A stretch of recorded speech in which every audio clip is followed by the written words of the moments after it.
last one, we were looking at a failing campaign to see when to kill a campaign and move on. In this case, we're going to show a campaign that you might have already seen. So it's a New Zealand campaign for Pack and Save. It's a grocery store, and this kind of offer, it kind of jumped out because it was something I had never seen.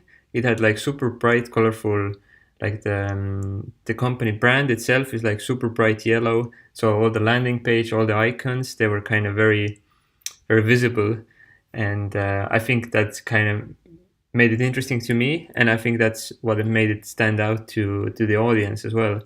And so that's why I first chose it. Also, the payout was good. It was €3. So yeah, very competitive. And as you can see, we started out on propeller ads, and we actually ran several campaigns. I only have this one here. And in here, actually, I tried something that I usually try to avoid, but I just wanted to try it out, and I was putting high, medium, and low all in one, and then bidding kind of conservatively to see what kind of results we're getting, because we had tested it, it had performed well, and so we were kind of trying to start scaling it. And first off, we didn't really want to go immediately to zero bark. We just wanted to see how it performs, like a bit longer term. And so we just duplicated some campaigns, played around with some settings before moving to zero bark for real volumes. And so the payout was €3. As you can see, I think that's like 3.2, 3.3 US dollars, probably like 3.3. And as you can see, so for example, in this test, we got 24 conversions, and we only paid $33. So if we got 24 conversions, then this is, we should multiply this by about, I would say 3.1, because we're getting dollars. So we actually made 74.4. So essentially, we're more than doubling our money. So that's like over 100% ROI, which of course is really nice thing to achieve right off the bat. And we also optimized this a bit based on the creatives. So let's click into this to see what it looks like. Also, I'm hoping that the creative is still up, or the landing page. So let's have a look at this. So as you can see, super bright, like yellow colors. I think I should be able to, yeah, so that's what it looked like on mobile, roughly.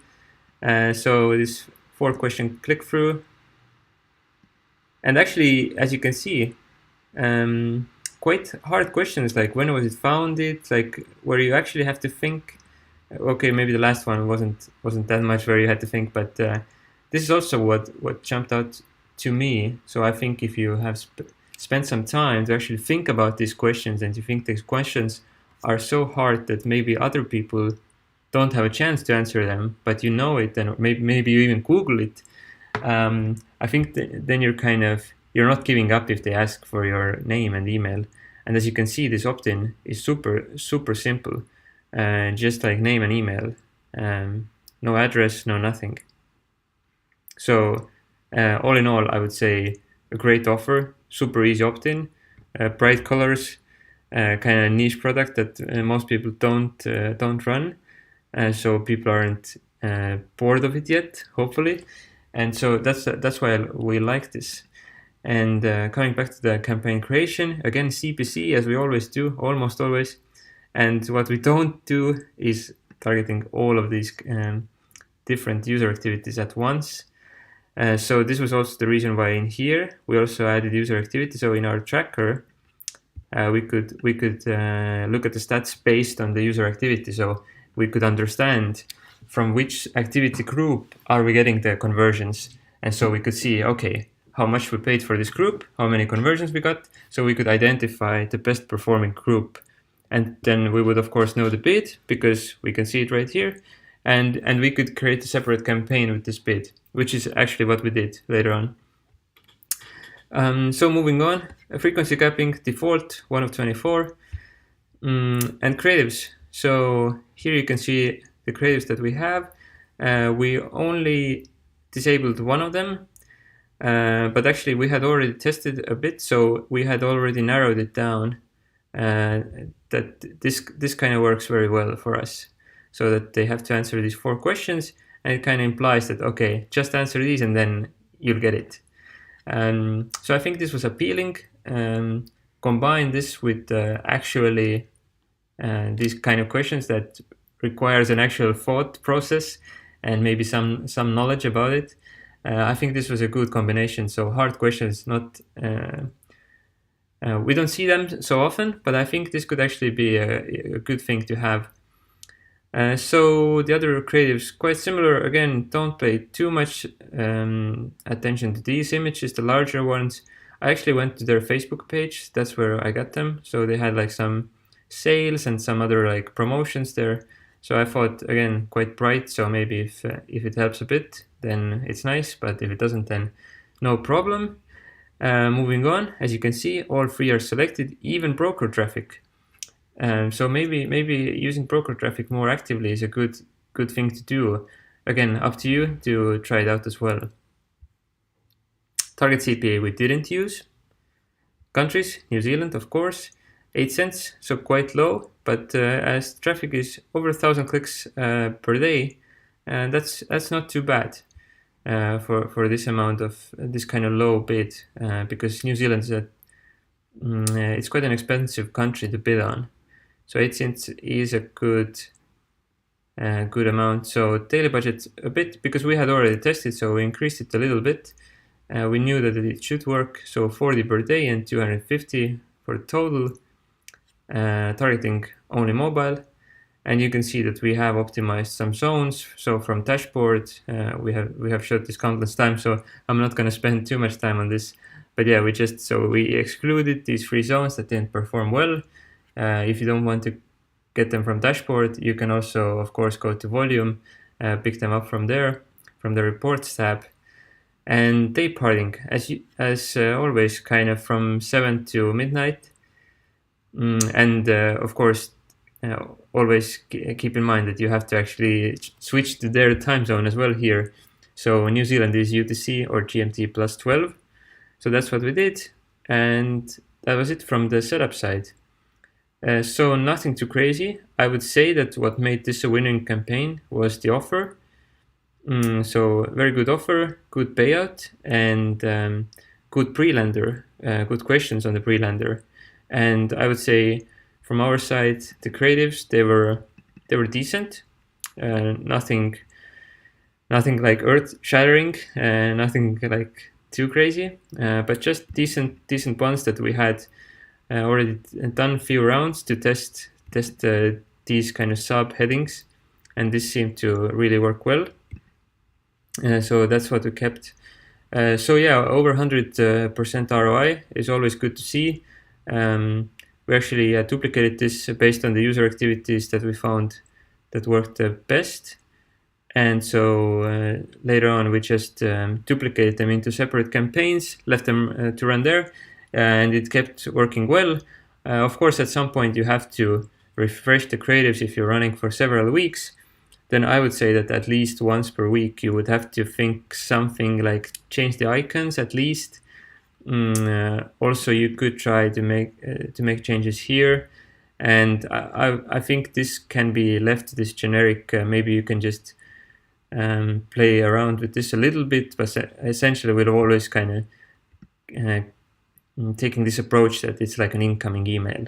So hope that makes sense. And of course, because it worked well, it had a very healthy ROI, over 100%. Then we, of course, went to Zero Park. And what we did here at first is we created a run campaign, so run of network, a wide campaign. Wanted to see if it roughly works here as well. We did the rules-based optimizations.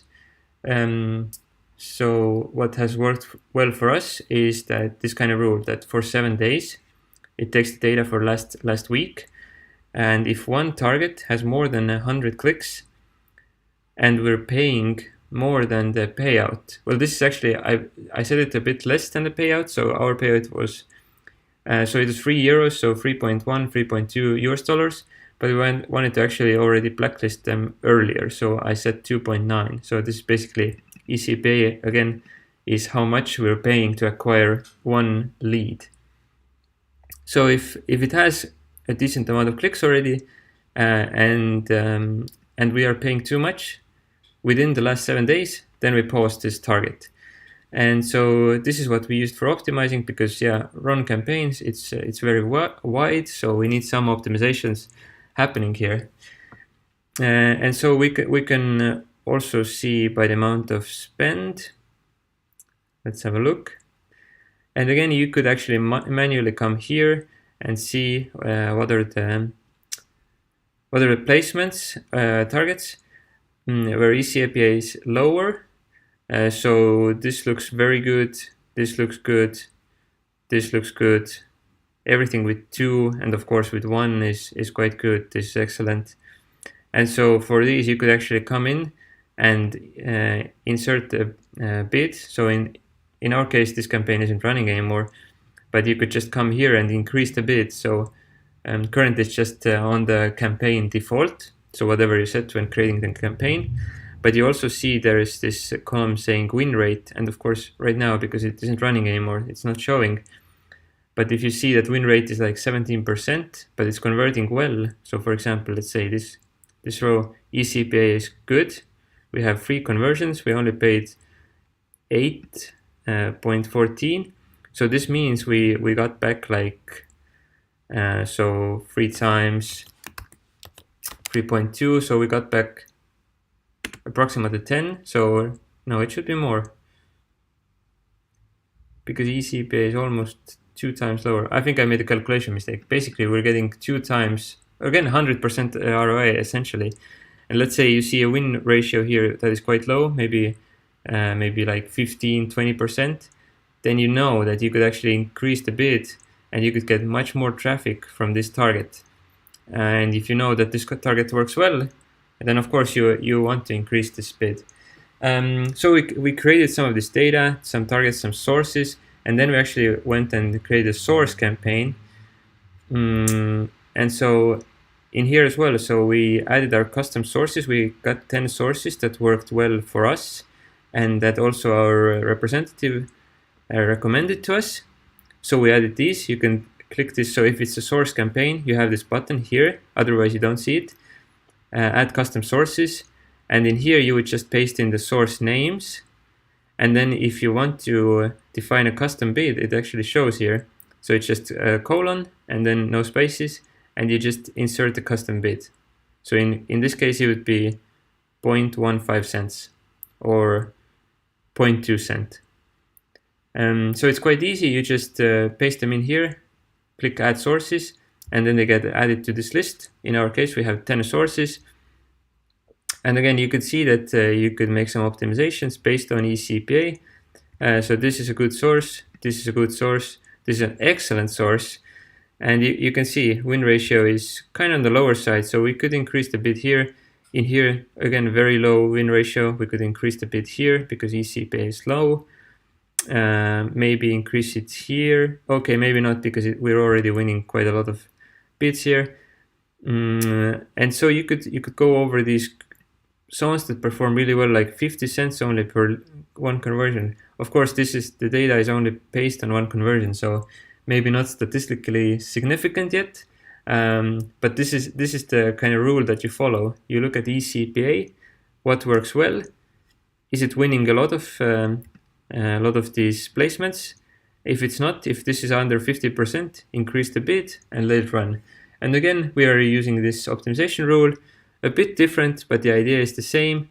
So if one target, so from this tab, has a bigger spend than $5 in the last 24 hours, and eCPA is too high for us, so it's reaching our 3.2 payout, then we'll just post this one.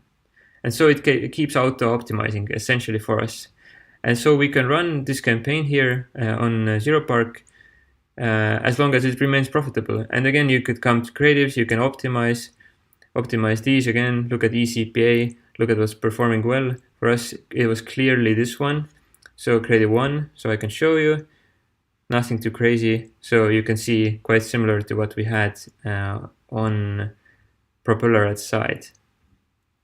And so you could pause all of the others, do the optimizations in sources and targets, and you should have a nice and profitable campaign that you could run for a long time, because ZeroPark has a lot of traffic available. These optimization rules do some work at least for you. You just keep an eye on this from time to time. Maybe switch out the creatives, keep testing other creatives, maybe on Propeller ad side, and just keep running it. So this was, for us, this was a very nice campaign. We were happy to find this, and we were happy to not discard it as some weird company that we never heard of. So yeah, it worked well for us. So this was kind of a combination of a few good things. Like I mentioned, the offer looked interesting, payout was good, pre-lender that they provided us was good, and yeah, after this it was just a matter of setting the campaign up, and we didn't do much. We just raked in the money and didn't do much as it kept running. And we're actually slowly still running this because it's still profitable for us. So yeah, definitely a good campaign from the positive side of the campaigns, that if you see a winning campaign, just keep optimizing it until it works. If it completely dies out, then it's probably gone, and then it's time to move on. But in a lot of cases, these campaigns can last you a few months easily. Just switch out the creatives a little bit and keep testing slightly. Don't use all your profits for testing, but keep testing a little bit so you have good ideas what to switch out on the creative side. So yeah, a good example, and I hope you had some takeaways for your campaigns as well for this. Okay, that's it for this campaign.